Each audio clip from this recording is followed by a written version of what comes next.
โอ้มาวันนี้แห่งปล่อยลอยคือติดเป็นไข้บอกติดชิวติดสิวเธอนี่เอิ้นมองบ่มองอ๋อเอิ้นมองนำภาษาลาวเนาะมองคือกันแถวเนินแล้วเขาเอิ้นอาเลียตีแกงนี่พอบานเคาะนี่ก็ชาวบ้านมาร่วมโตกันอยู่นี่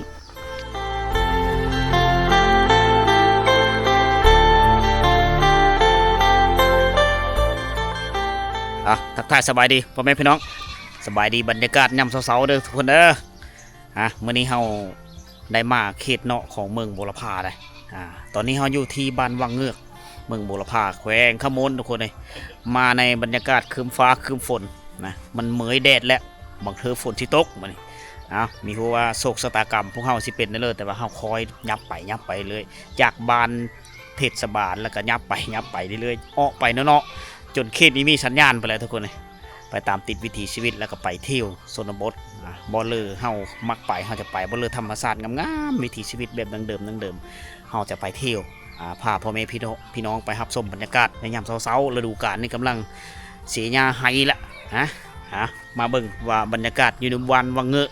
บ้านวังเงอะเป็นบ้านของสาวฤทธิ์เองได้บ้านสาวฤทธิ์สาวงามในชนบทของเมืองบ้านวังเงอะทุกคนเลยแล้วเขาจะมาเพิ่นมีฮู้ว่าเพิ่นอยู่เฮิร์ดหรือบ่แต่ว่าเฮาพาทุกคนไปเที่ยว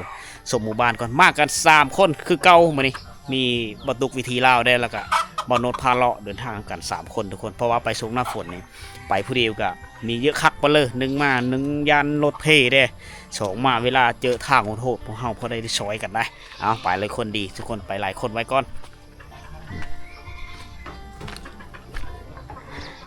เดินทาง3คน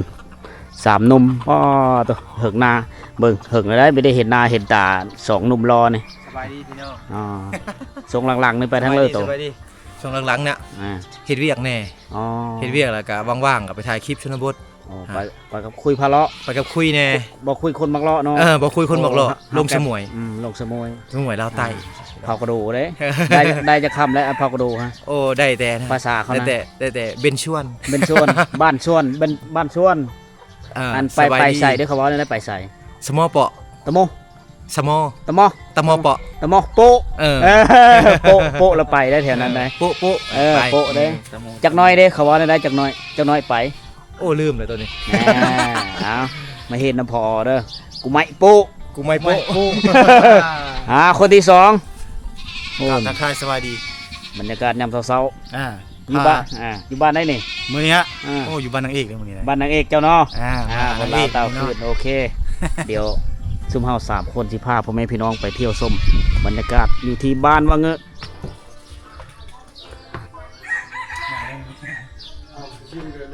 มันชวนโอ้พี่เดี๋ยวไปได้ลายดาวแทนมันนี้หากระตื้นนอนบ่ปกติเนาะโอ้มาวันนี้แห่งปล่อยลอยคือติดเป็นไข้บ่ติดชิวติดสิวแล้วเฮ็ดไห้เฮ็ดหน้าเนาะยังเสียหญ้าโอ้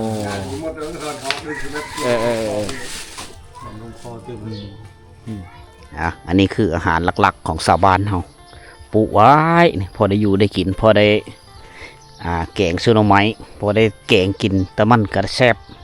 เกินผักเน่ากับบักคะนี่จะมีลักษณะรูปร่างแตกต่างกันมีกลิ่นที่แตกต่างอันนี้จะเป็นผักคะนะมีแบนผักเน่าได้พี่น้องเลยผักคะนี่น้ำมันจะหลายนะแล้วก็กึ่นมีแห้งไปเลยนะเวลาเขาแต่งอยู่โคกินในกึ่นมันก็หอมหวยหวนไปอยู่ในขอบเขตบริเวณเฮินนะแต่ว่าถ้าว่าเป็นผักเน่านี่น้ำมันจะน้อยน้ำมันน้อยกว่านี้น้อยนึงแต่ว่ารสชาตินี่เวลาเขาแกงนี่อู้หูแต่งอยู่โคกินนี่กึ่นมันจะส่งไป3-4-5หลังคาเฮินนะอันนั้นคือผักเน่านะในปกเมื่อก่อนก็เอิ้นว่าผักเน่านะภาษาบรูก็เอิ้นบัตเชาะเอิ้นผักเน่าเหม็นนั่นแหละอันนี้คือบ้านวังเงอะทุกคนเลยนะถึงแล้วเฮาไปได้มาเที่ยวบ้านวังเงอะนี่บ้านน้องสาวฤทธิ์มาแต่ละเธอกับ จะพวกเฮาจะอยู่ที่เฮิรนน้องอลิศเพิ่นนะตามติดวิถีชีวิตของน้องสาวเพิ่นแต่ว่ามื้อนี้นี่พาพ่อแม่พี่น้องนี่ไปเที่ยวชมเบิ่งบรรยากาศหมู่บ้านได้รวมๆก่อนอันนี้คือลักษณะเฮิรนซานบ้านซองของเขาเจ้าเอกลักษณ์ที่เป็นเอกลักษณ์ของชนเผ่าตรีอยู่โคนเขตนี้เด้อยู่แถวนี้นี่มีไฟฟ้าใสมีสัญญาณโทรศัพท์ครบได้แต่ว่าการดำรงชีวิตนี่ยังเป็นดังเดิมโดยเฉพาะคือการตำข้าวโดยมือเด็กเขาเจ้าตัดเอาไม้ใหญ่มาแล้วก็ไม้ที่ตายแล้วมาเฮ็ดคกอันนี้นำไซส์หลายฟ้าหลายปีนะเวลาเขาไปบ้านชนเผ่ามังกรบ่ชนเผ่าตะโอยนะคกตำข้าวเขาเจ้าจะน้อยๆกว่านี้แต่เขามาชนเผ่าตรีคกเขาเจ้าใหญ่เลยหนึ่งมาเขาเจ้าเคยต่ำนี่ต่ำเธอเดียวมันกุม4-5 มื้อไปเลยนะคกหนึ่งก็สามารถได้ข้าวสารกุมหลายมื้ออันนี้คือคกละให้ได้เห็นกี่เก็บอยู่นะบรรยากาศยามเช้าบางมื้อเฮามาเฮาจะได้ยินเสียงต่ำเข้าผูกคกหน่วยนางกระแมนแถวนี้เขาเจ้าก็นิยมพากันเอาเฮ็ดเล้าเข้าคือเดียวได้แต่บ้านเฮิรนนี่ก็ค่อนข้างเฮิรนแปลนนี่หลายหลังแล้วเป็นบ้านเยือนะบ้านเยือบ้านใหญ่นะพ่อแม่พี่น้องเลยส่วนหลายกับมุงกับเบิงมุงสังกะสีแอมโดยแปลนแล้วก็แอมฝากระตาดฝาไม่พุ่งไม่พังเขาก็ยังหลายนะครอบครัวทุกเนี้ยก็มีอึดทุกคนเองตามท่าแห้งแต่ละ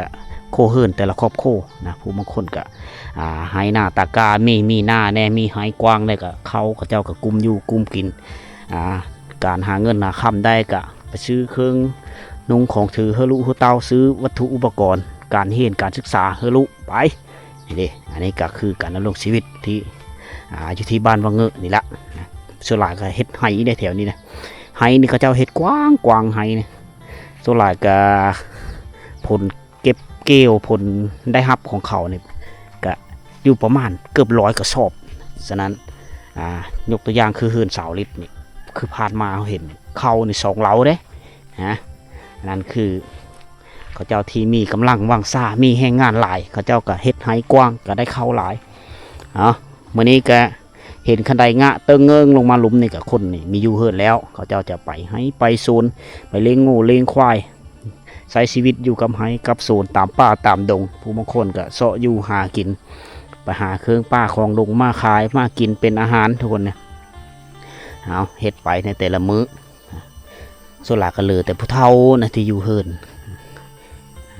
ต้นไม้กินมะมีเฮามาบ้านชนเผ่าตรีจะแตกต่างกับเฮาไปชนเผ่าตะโอยนะข้อเคยไปแต่ละบ้านแต่ไม่คือกันนะการลงชีวิตที่แตกต่างกันในเลยก็ตามแต่ก็มันคงอยู่กับวิถีชีวิตที่ดั้งเดิมทุกคนแต่สมัยปู่ย่าตายายเฮามาปลูกเห็นบ่เฮิรนเนี่ยเล้าเข้าตัวนั้นก็เป็นเล้าเข้าที่สร้างโดยหลายฟ้าหลายปีละเอาฟ้าไม่พุ่งไม่พางมาในสมัยตะกี้เล้าผู้ไทยเฮานี่คือบ้านค่อยเองนี่เขาเจ้าจะเอาขี้ควายมาลอดในมือก่อนก็เขาเจ้าเฮ็ดไห้เฮ็ดนากับท่าล้านทุกคนเอาขี้ควายกับเฟืองแห้งต่ำผสมกันแล้วก็มาท่านะเล้าเข้านี่คือกันเขาเจ้าจะท่าอันนี้เขาเจ้าเฮ็ดแบบนี้เสามันนี่โอ้โหหลายฟ้าหลายปีเลยพวกเขาเจ้ากระปุกมะนาวเต็มอยู่พอได้อยู่ได้กินพอได้ต่ำส้มโอ้ตาเบิ่มเลยเลี้ยนี่บ่ซื้อมาแล้วสู้ลูกมันเยอะพอได้ป่าเนาะแถวนี้เนาะพอได้กินสกับเลี้ยให้ไป ซื้อมองเวทพอได้หาอยู่หากินฮอนยามฝนมาละป่าหลายแถวนี้ผักกันเฮ็ดไฮเฮ็ดสวนยามว่างๆก็ลงห้วยลงเซ่ลงหนองหาปูหาป่าเบิดมองแล้วก็เอาสวิงตามความถนัดของแคลเพิ่มมันสลายไม่ยิ่งเขาซ้อนแล้วเนาะตวกเนาะตวกจะอนวกคือสวิงหลายบ่เทนี้เอิ้นมองบ่เอิ้นมองนำภาษาลาวเนาะมองคือกันแถวเนือแล้วเขาเอิ้นอาเลียอาเลียได้แถวเนือได้แถวเสด็จเวียดนามติดเสด็จเวียดนามนี่เขาเอิ้นอาเลียแถวนี้เขาเอิ้นมองแบบเดียวกับภาษาบ้านเฮาผูกเบิ่งว่าเขาเจ้าผ้าไม้เกมไว้เฮ็ดโซนพักนี่กำแพงบ้านเมื่อก่อนเขาไปบ้านแมวเขาเฮ็ดนี่แหละเป็นกำแพงบ้านเลยเท่า หลายฟ้าหลายปีเด้มะโมงมะขามเป็นบ้านดังเดิมเด้ปลูกสร้างมาอยู่ในหลายฟ้าหลายปีแล้วหลาย10 ปีเกือบ100 ปีเลยนะเป็นทินฐานภูมิลำเนาของพี่น้องชนเผ่าตรีของจุเขตนี้ออกมาเบื้องนี้จะเป็นธงเป็นศูนย์กว้างขวางเลยบริเวณแถวนี้ธรรมศาสตร์สวยงามจะเป็นเส้นทางหนึ่งที่ออกไปซื้อหมู่บ้านอีกต่างหากไปให้ไปศูนย์เขา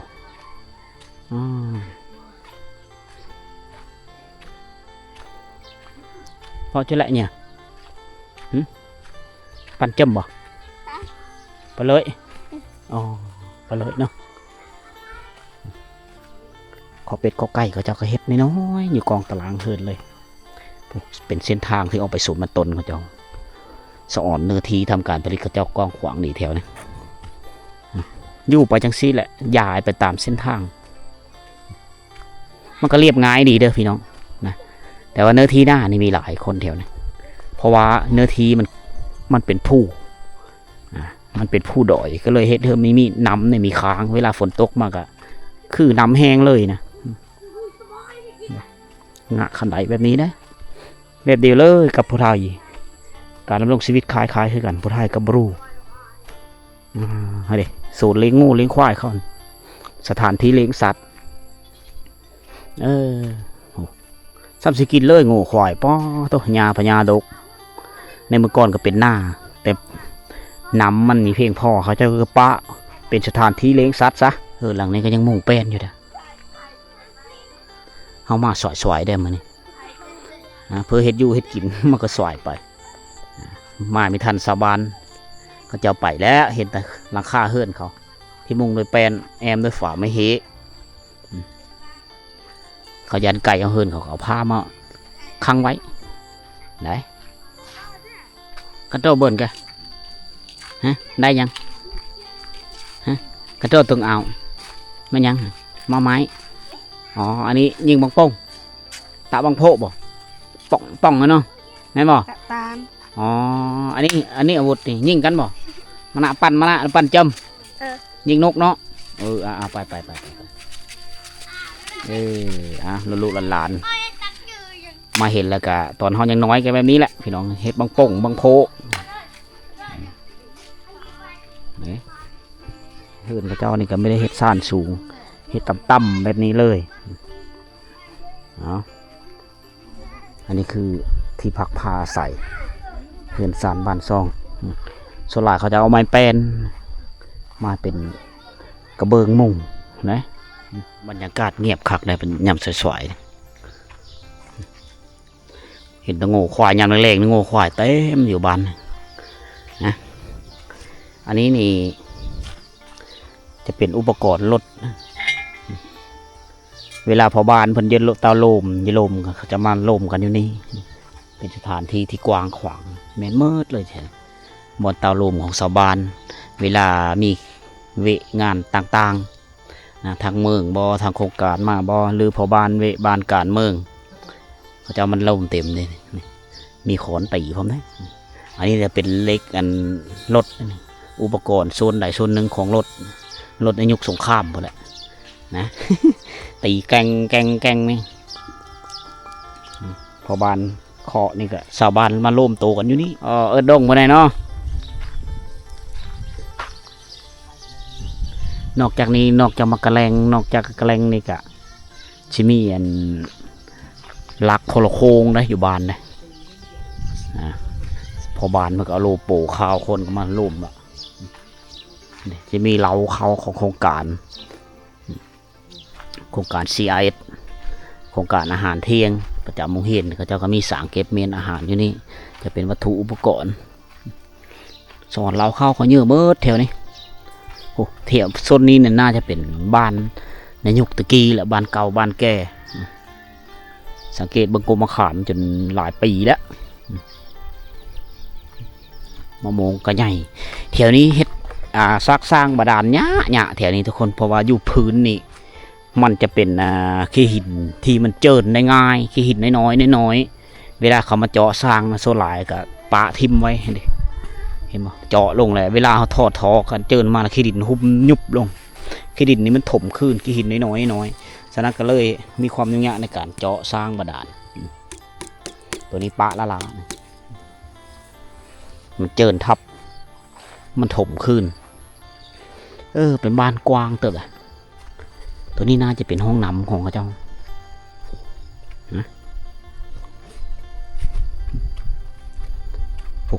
ปุ๊บอยู่พุ่นจะมีเส้นทางหลงเส้นทางเข้าเมืองโบราพาลัดไปเมืองวิระบุรีเดี๋ยวอยู่เนาะพุ่นยามฝนนี่เต็มไปด้วยสีเขียวละเฮามายามแรงก็แดงกึกซึกอยู่ได้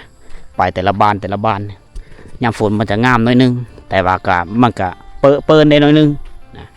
ตอนนี้คือความจำเป็นเห็ดนี่เลยมันก็เปิ้นนี่แหละเพราะฝนตกแล้วก้าวเข้าสู่ฤดูฝนแล้วการไปมากขนาดระหว่างโซนบทเฮาตัวเมืองก็มีความยุ่งยากหลายเติบทางมันจะมืนโซลานี่เฮิร์นแปนนี่มุ่งแปนนี่ยังหลายเด้อแถวนี้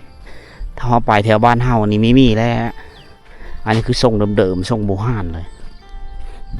เขาจะมีรถจักรมีรถไถเป็นของตัวเองสะดวกสบายในการไปการมาการใช้ชีวิตประจำวันมันต้องมีเครื่องกลจักรทุกคนในการทำการผลิตเนาะผมก็เป็นศูนย์นาทีกว้างขวางสะออนหมู่บ้านเขาอยู่กันแบบเรียบง่ายเบิ่งกว่าเฮิร์นเขาหลังไว้น้อยหลังใหญ่เลยผู้บางคนก็ใช้เวลา10 ปี20 ปีเพื่อสิเฮ็ดเฮิร์นได้นะน่าจะเป็นห้องการบ้านเขาบอกเลยเนี่ยเลยไม่มีคนอยู่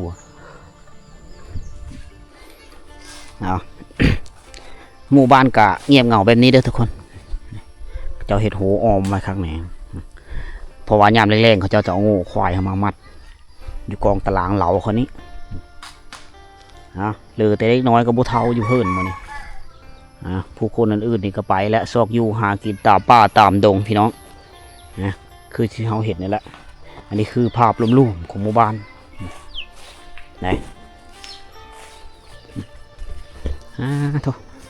เครื่องปลูกของฝั่งเขาจะมาแนวอยู่แนวกินทั้งนั้นเลย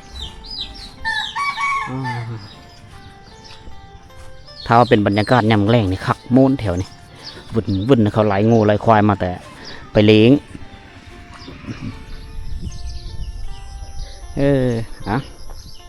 หมู่บ้านชนเผ่าตรีจะแบบนี้เสียงสำเนียงเสียงว้าวเนี่ยมีคือกันครับผู้ไทยนี่มีคือกันครับชนเผ่าตรีแถวแสดงเวียดนามจะแตกต่างกันมีความแตกต่างสำเนียงเสียงว้าวการปะว้าวก็มีคือกันการใช้คำศัพท์ภาษาก็แตกต่างกันส่วนหลายแถวนี้เขาเจ้าใช้ปนกับภาษาลาวแต่ว่าชนเผ่าตรีแถวแสดงเวียดนามเขาเจ้าใช้ปนกับภาษาเวทคือมองเขาเอิ้นอเลียทรงเซอร์กับกลอ้าว